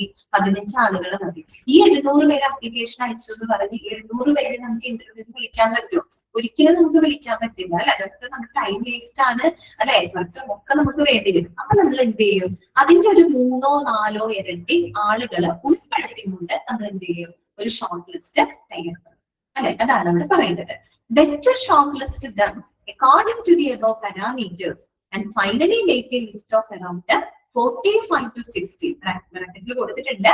Price the requirement or 4 times the requirement so that the interview panel can easily look on to other parameters which are above the specified parameter. അപ്പോ നമ്മൾ എന്ത് ചെയ്യുന്ന അറിയാമോ? നമുക്ക് എത്ര പേര് ആവശ്യമുണ്ട്, അതിന്റെ 15 വാക്കൻസി അല്ലേ, അതിന്റെ ഒരു 3 or 4 ഇരട്ടി എന്ന് പറഞ്ഞൊരു 45 തൊട്ട് 60 കാൻഡിഡേറ്റ്സിനെ ഉൾപ്പെടുത്തിക്കൊണ്ട് നമ്മൾ എന്ത് ചെയ്യുന്നു? ഒരു ഷോർട്ട് ലിസ്റ്റ് തയ്യാറാക്കും. നമ്മൾ ആ ഷോർട്ട് ലിസ്റ്റ് തയ്യാറാക്കുന്നത് മുകളിൽ പറഞ്ഞ പാരാമീറ്റേഴ്സിനെ ബേസ് ചെയ്തിട്ടാണ്. എന്നിട്ടാണ് നമ്മൾ എന്ത് ചെയ്യുന്നത്? അങ്ങനെയാണ് നമ്മൾ ഷോർട്ട് ലിസ്റ്റ് ചെയ്യുന്നത്. ഇനി നിങ്ങൾ പറയൂ, ഷോർട്ട് ലിസ്റ്റ് കഴിഞ്ഞാൽ അടുത്ത സ്റ്റെപ്പ് എന്തായിരിക്കും? What will be the next step? എന്തായിരിക്കും? ഷോർട്ട് ലിസ്റ്റിംഗ് കഴിഞ്ഞു അല്ലെ, ഷോർട്ട് ലിസ്റ്റ് നമ്മൾ തയ്യാറാക്കി. അടുത്ത സ്റ്റെപ്പ് എന്തായിരിക്കും? എന്നാ പറഞ്ഞേ, what will be the next step? Short listing കഴിഞ്ഞ് കഴിഞ്ഞാൽ അടുത്ത സ്റ്റെപ്പ് എന്തായിരിക്കും? ഇന്റർവ്യൂ അല്ലെ. ഓക്കെ, കറക്റ്റ് ആണ്. പിന്നെ ഇന്റർവ്യൂ നടത്താനുള്ളതാണ് അല്ലെ അടുത്ത സ്റ്റെപ്പ്. ഓക്കെ, അത് തന്നെയാണ് അടുത്തത് പറയുന്നത്. Let us now move on to the next step. എന്താണ്?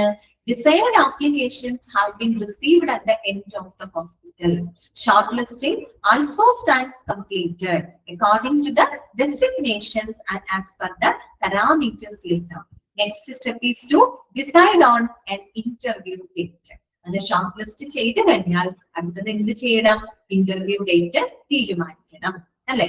അപ്പോഴും ഒരു കാര്യമുണ്ട്, ഓടിപ്പോയി നമുക്ക് ഇന്റർവ്യൂ നടത്താൻ പറ്റില്ല. എന്ത് ചെയ്യണം? ഇന്റർവ്യൂ ഡേറ്റ് ഫിക്സ് ചെയ്യുന്നതിന് മുൻപായിട്ട് ഇന്റർവ്യൂ പാനലിനെ തീരുമാനിക്കണം.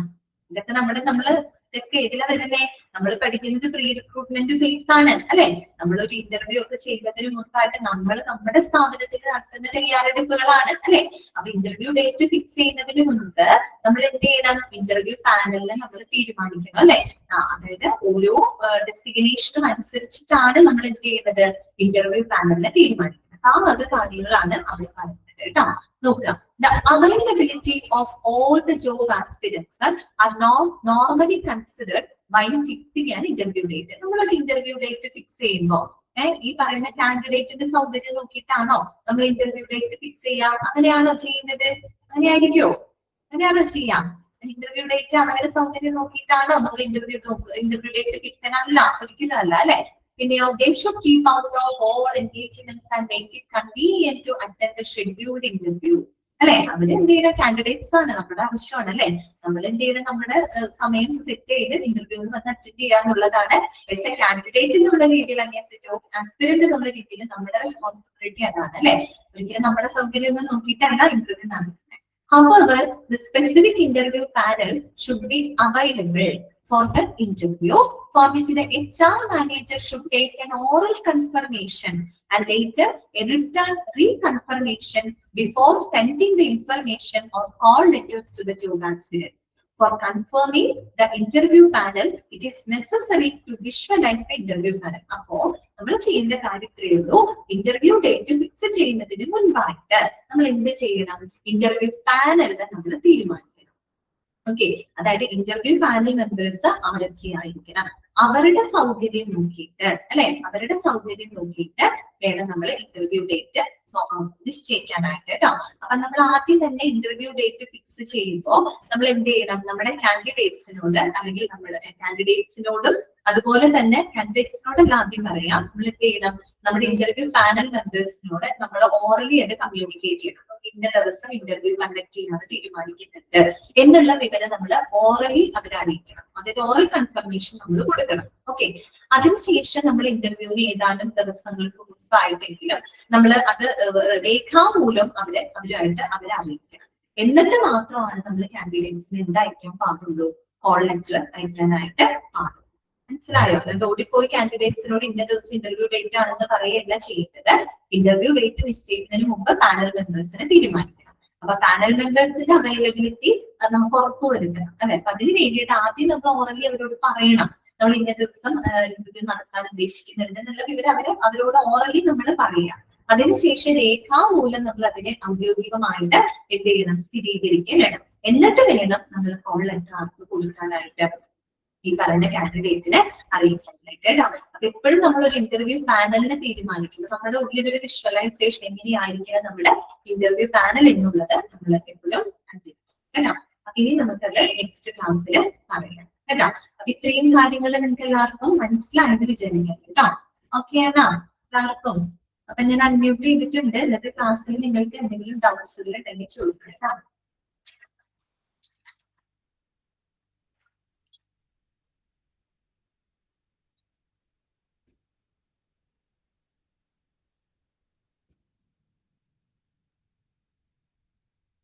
ഓക്കെ അല്ലേ? ശരി, ഇത്രയും ഭാഗങ്ങളൊക്കെ വായിക്കുക കേട്ടോ, അത് എളുപ്പമാണേ.